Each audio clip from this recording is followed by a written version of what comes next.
अस्सलामुअलैकुम बिस्मिल्लाहिर्रहमानिर्रहीम। दोस्तों, मेरा आज जो मौजू है वो मिर्गी का मर्ज़ है।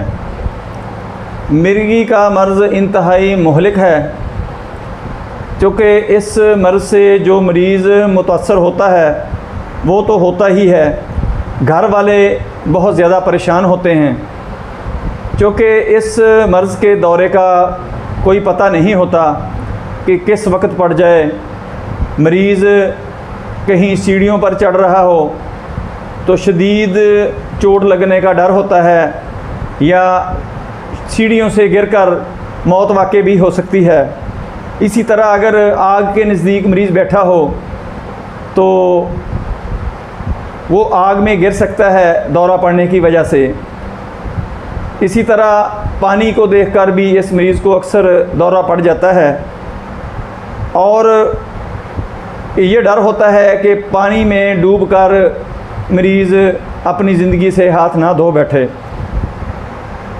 अक्सर ऐसे वाक़यात होते रहते हैं, क्योंकि इस मरीज़ की बहुत ज़्यादा निगरानी करनी पड़ती है।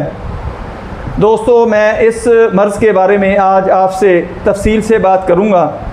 इसके साथ साथ आपको होम्योपैथी का इलाज, वो जो बहुत ही आसान और कम पैसों में हो जाता है, बताऊंगा। मेरे साथ पूरी वीडियो देखें, इंशाल्लाह आपको बहुत ज़्यादा फ़ायदा होगा।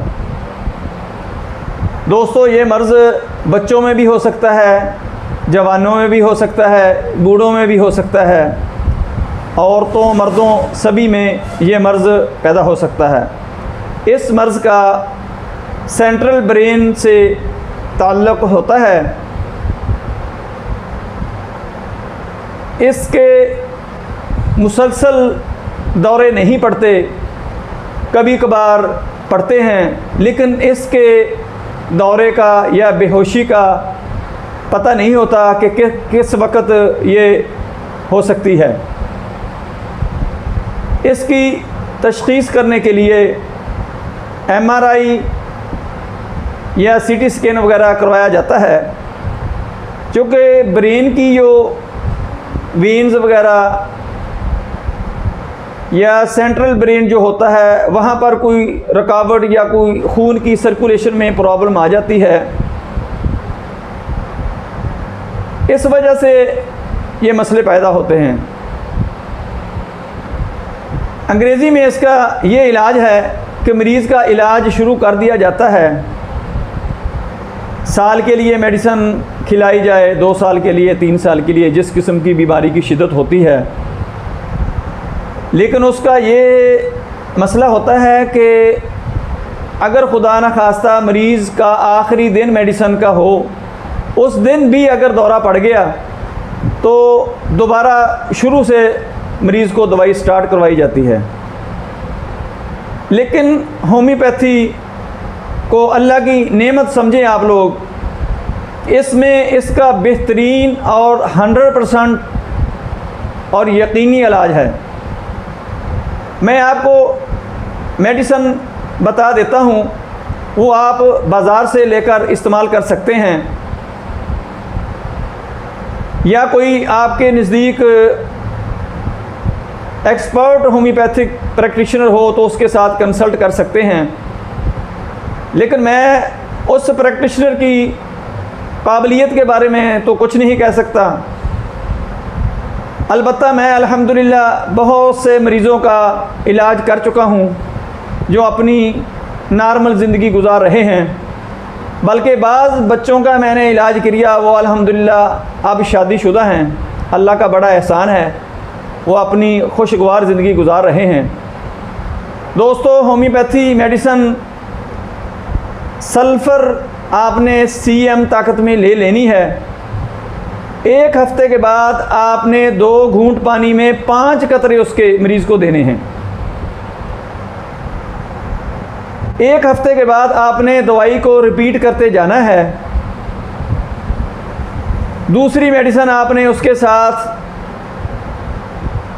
बेलाडोना 30 ताकत में लेकर सुबह दोपहर शाम 5-5 कतरे देते रहना है, क्योंकि मिर्गी की ये सिम्टम होती है कि जब ये बेहतरी की तरफ जाती है या खून की सर्कुलेशन, ब्रेन में ब्लड सर्कुलेशन जब चेंज होती है तो उसकी वजह से टेम्परेचर रहना शुरू हो जाता है। ये इसकी अच्छी अलामत होती है। लेकिन इस टेम्परेचर को ज़्यादा बढ़ने नहीं दिया जाता। इस वजह से बेलाडोना दवाई साथ साथ इस्तेमाल करवाई जाती है। ये आपने कम से कम 6 माह तक इस्तेमाल करवानी है दोनों मेडिसन। अगर खुदा ना ख्वास्ता कोई मज़ीद तकलीफ़ महसूस हो तो तकरीबन 3 माह तक और आपने इस्तेमाल करवा देनी है। आपका मरीज़ मिर्गी का अल्हम्दुलिल्लाह बिल्कुल ठीक हो जाएगा। इसके साथ साथ आपने मरीज़ का ख्याल रखना है, चूँकि दौरा पड़ने की वजह से बाज़ दफ़ा ज़बान दांतों के नीचे आकर कट जाती है। मरीज़ दौरा पड़ने से पानी में, आग में या कहीं और गिर सकता है। खुसूसन इस मरीज़ को ड्राइविंग वगैरह बिल्कुल ना करने दें, चूँकि इसके दौरे का पता नहीं लगता कि कब इसने मुसल्लत हो जाना है। इसलिए ड्राइविंग में वो अपना भी नुकसान कर सकता है, दूसरी गाड़ियों को भी नुकसान कर सकता है। वैसे भी इंटरनेशनल सतह पर ये कानून है कि एपिलेप्सी के मरीज़ को ड्राइविंग लाइसेंस इशू नहीं किया जाता। दोस्तों, वीडियो पसंद आए इसको लाइक करें, दोस्तों रिश्तेदारों में शेयर करें। ये सदका जारिया है, किसी का फ़ायदा हो जाए। बेल आइकन को पुश करें, मेरे चैनल को सब्सक्राइब करें ताकि आने वाले वक्त में आपको हेल्थ के अमेजिंग मौजू पर वीडियो मिलती रहें। अल्लाह आपका हामी व नासर हो। अल्लाह हाफिज़। अस्सलामु अलैकुम।